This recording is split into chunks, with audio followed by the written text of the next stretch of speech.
ഇടുക്കി ജില്ലയിലെ തൊടുപുഴ പട്ടണത്തിന് സമീപം സ്ഥിതി ചെയ്യുന്ന ഭഗവതി ക്ഷേത്രമാണ് കാരിക്കോട്ട് ഭഗവതി ക്ഷേത്രം. ഭദ്രകാളിയായ കാരിക്കോട്ടമ്മയാണ് പ്രധാന പ്രതിഷ്ഠ.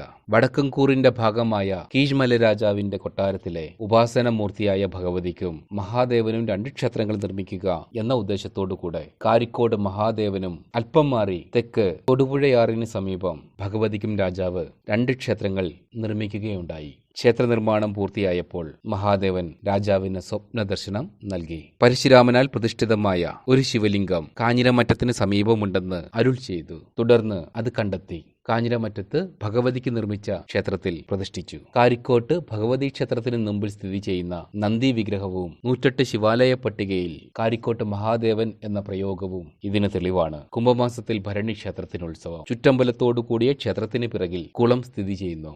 6 അടിയോളം ഉയരമുള്ള ദ്വാരു വിഗ്രഹത്തിൽ കാരിക്കോട്ടമ്മ സ്ഥിതി ചെയ്യുന്നു. ശിവൻ, ഖണ്ഡകർണൻ, ഗണപതി, ദുർഗ എന്നിവർ ഉപദേവതകൾ.